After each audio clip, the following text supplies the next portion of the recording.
kasih Tuhan Yesus. Oleh anugerah-Mu kami ada sampai saat ini Tuhan. Bawa kami untuk kami lebih dekat lagi kepadamu Tuhan.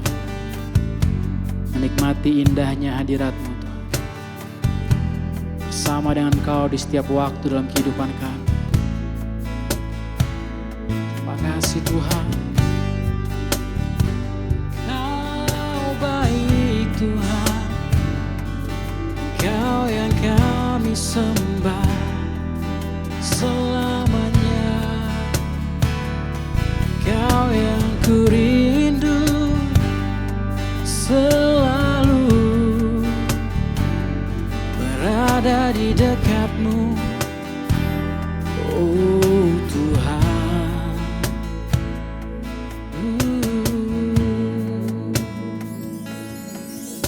Rindu selalu bersamamu, tinggal di dalam kediaman-Mu, oh Tuhan. Sebab ku sukai hadirat-Mu, tak ingin ku terpisahkan dekat dengan-Mu. Itu yang ku rindukan, sebab ku dapati kedamaian.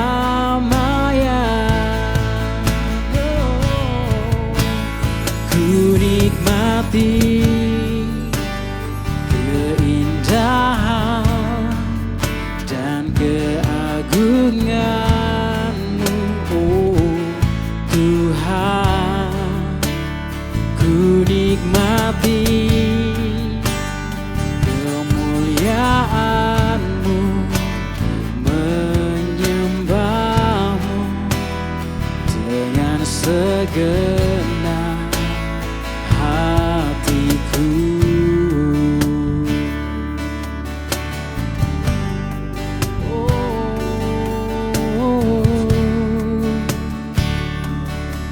Ini kerinduan kami Tuhan. Rindu selalu bersamamu, tinggal di dalam kediaman-Mu, oh Tuhan. Sebab ku sukai hadirat-Mu, tak ingin ku terpisahkan dekat dengan-Mu. Itu yang ku rindukan, sebab ku dapati kedamaian. Ku nikmati keindahan dan keagungan-Mu, oh Tuhan. Ku nikmati kemuliaan-Mu, menyembah-Mu dengan segenap. Ku nikmati keindahan dan keagungan-Mu, oh Tuhan. Ku nikmati kemuliaan-Mu, menyembah-Mu dengan segenap hatiku.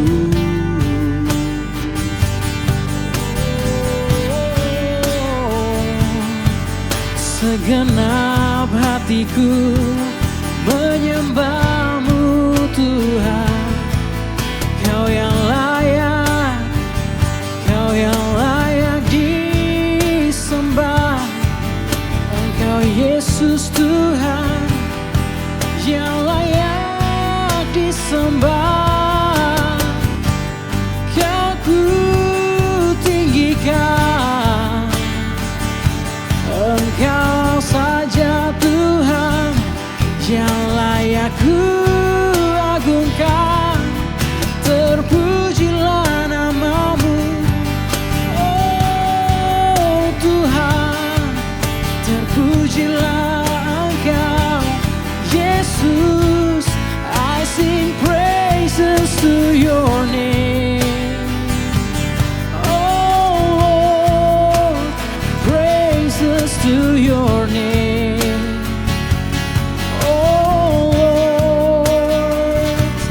For your name is great and greatly to be praised.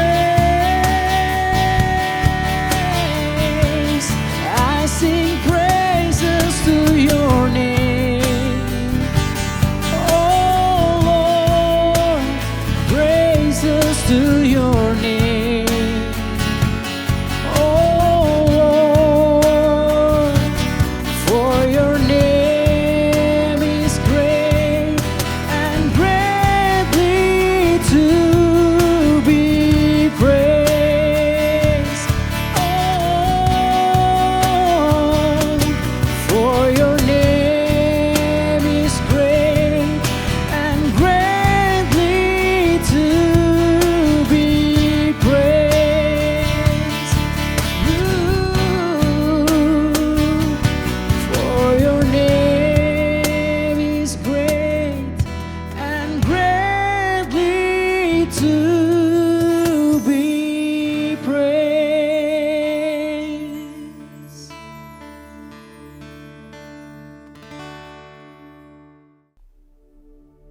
Shalom warga kerajaan yang dikasihi Tuhan.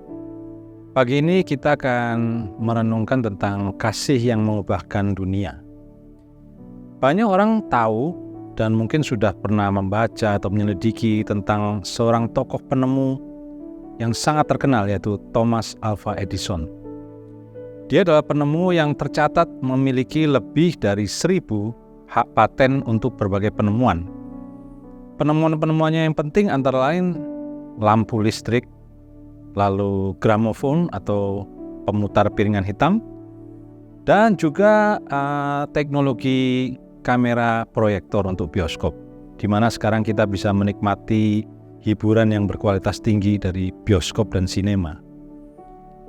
Tetapi tidak banyak yang tahu bahwa masa muda dari Thomas Alva Edison itu sangat berat, di mana dia pada awal-awal sekolahnya dia sempat ditolak oleh gurunya, dan gurunya pernah menjuluki dia, sebuah apel busuk, di mana ibunya sangat tersinggung. Dan memang itulah yang terjadi, bahwa prestasinya sangat rendah, kemudian dia juga tidak bisa konsentrasi, dan ternyata ditemukan bahwa dia memiliki masalah dengan pendengarannya, sehingga dia tidak bisa sekolah dengan baik, tidak bisa konsentrasi mendengarkan gurunya. Apa yang terjadi? Ibunya akhirnya memutuskan untuk mendidik Thomas Alva Edison sendiri di rumah. Dan mungkin dari situlah kita mengenal yang namanya the real homeschooling, di mana seorang orang tua mendidik anaknya dengan berbagai kurikulum di rumah. Di sanalah baru Thomas Alva Edison ditemukan bakat dan minatnya, di mana sejak remaja bahkan masa mudanya dia sudah menemukan banyak sekali penemuan-penemuan di bidang mekanika dan listrik yang menjadi kegemarannya. Dan dari situlah terus berkembang sampai dia bisa menjadi penemu terhebat di abad ini, bahkan mungkin di seluruh dunia. Kalau kita lihat penemuan-penemuannya yang begitu luar biasa, mengubahkan dunia. Saudara, saya mengajak kita untuk merenungkan bagaimana seorang ibu yang mengasihi Thomas dan tidak mau menyerah, melihat keadaan bahwa anaknya divonis tidak bisa sekolah, tidak bisa konsentrasi, memiliki prestasi yang buruk. Kita diingatkan dengan satu firman Tuhan dari Roma 5 ayat 8, di mana dikatakan Kristus mengasihi kita, sekalipun kita masih dalam keadaan berdosa. Bapak Ibu Thomas tidak menyerah, walaupun anak-anak divonis tidak bisa sekolah.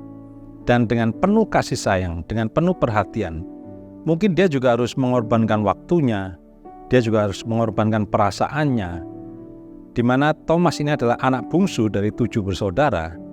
Dan kita tahu kalau seorang anak itu dicap tidak bisa berprestasi, maka seluruh lingkungan sekolah pasti tahu. Seluruh lingkungan masyarakat pasti tahu. Mungkin kita juga pernah mengalami hal-hal seperti ini di sekolah, atau mungkin di lingkungan rumah tangga kita, di mana kita diperbincangkan, dipergunjingkan oleh tetangga atau saudara, karena punya anggota keluarga yang tidak berprestasi atau bermasalah. Tapi kita melihat di sini kegigihan seorang ibu dari Thomas. Dengan penuh kasih, dengan penuh sayang, dia tetap mendidik Thomas ini untuk bisa mencapai cita-citanya. Bapak Ibu, saya mengajak kita untuk merenungkan bagaimana seorang ibu dengan kasihnya, naluri seorang ibu yang mengasihi anaknya, kita bisa terapkan dalam kehidupan kita seperti Kristus mengasihi kita. Tentu saja dibutuhkan apa yang saya sebut kesabaran. Karena kasih itu menurut 1 Korintus 13 adalah sabar. Seorang ibu yang sabar tetap mengasihi Thomas. Seorang ibu yang sabar bagaimana dia bergumul menghadapi segala perjuangan dengan segala kesibukannya. Dia harus mendidik anaknya di rumah. Saudara, kita mungkin mengalami juga pergumulan seperti itu dengan anggota keluarga kita, dengan pasangan kita, mungkin dengan rekan pelayanan, atau mungkin dengan rekan kerja kita.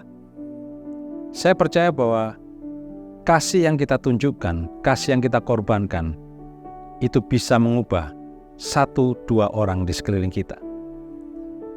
Bukan hanya mengubah 1-2 orang, bahkan kita percaya bisa mengubahkan keadaan sekeliling lingkungan kita.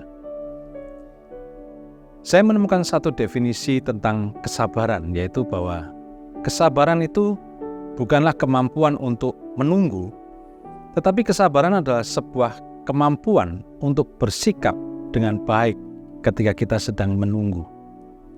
Patience is not the ability to wait, but patience is the ability to have a good attitude while we are waiting. Banyak orang mengaku sabar, tetapi tidak bisa punya attitude yang baik. Dia mau menunggu, tetapi dengan emosi, dengan marah, dengan segala sikap yang tidak baik. Dan dia berkata, saya ini sudah sabar loh. Padahal itu bukan kesabaran. Sabar menunggu artinya tetap punya sikap yang baik. Ketika kita menunjukkan kasih kepada seseorang yang sulit untuk dikasihi, ketika kita menunjukkan kasih kepada seseorang yang banyak menimbulkan masalah, kita tetap bisa bersikap dengan baik, tetap tersenyum, tetap ramah, tetap mengutamakan kepentingannya daripada kepentingan kita. Bapak Ibu yang dikasihi Tuhan, inilah yang disebut dengan kasih yang mengubah dunia. Apa yang ditunjukkan oleh ibu dari Thomas Alva Edison menunjukkan bahwa kasih di dalam keluarga itu bisa mengubahkan dunia. Kelihatannya kecil, dia hanya mengasihi seorang anak yang terbelakang secara pendidikan, secara akademis.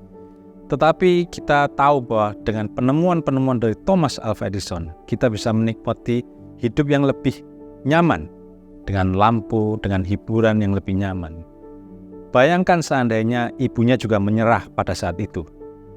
Bayangkan ketika ibunya berkata, ya memang Thomas tidak bisa sekolah, lebih baik dia membantu saya di rumah, mengerjakan pekerjaan rumah tangga, cuci piring, cuci baju, berkebun, bercocok tanam. Apa yang terjadi? Mungkin penemuan-penemuannya tidak akan pernah terjadi, dan mungkin juga kita akan tidak bisa menikmati hal-hal yang lebih enak dari penemuan Thomas Alva Edison. Di sini kita melihat bahwa kasih yang kita tunjukkan kepada 1-2 orang yang kelihatannya sangat sulit, tetapi jika kita tunjukkan dengan penuh kesabaran, kita tetap doakan, dan kita tetap percaya bahwa kasih yang kita tunjukkan itu akan berbuah pada akhirnya. Kasih itu bisa mengubah dunia.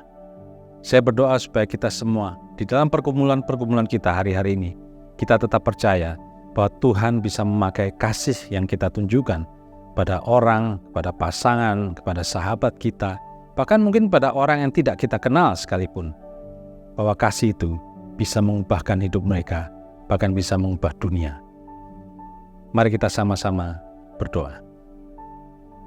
Tuhan, terima kasih untuk kasih-Mu kepada kami, kasih yang sudah mengubahkan kehidupan kami, di mana kami yang dulunya tidak layak, Tuhan layakkan, Tuhan berkati, Tuhan tolong, Tuhan pulihkan, sehingga kami boleh memiliki masa depan dan jaminan, bukan hanya di dunia ini, tapi juga untuk masa yang akan depan, masa yang akan datang di kekekalan. Tuhan, kami berdoa supaya kasih-Mu mengalir melalui hidup kami kepada orang-orang di sekeliling kami, supaya kasih yang kami tunjukkan juga boleh mengubahkan dunia. Terima kasih Tuhan, kami percaya kasih-Mu, kemurahan-Mu menolong kami, dan biarlah Engkau yang menolong kami hari-hari ini, bahkan dalam minggu-minggu ini, untuk kami boleh tetap menunjukkan kasih-Mu kepada dunia ini. Di dalam nama Tuhan kami, Yesus Kristus, kami berdoa dan mengucap syukur. Amin.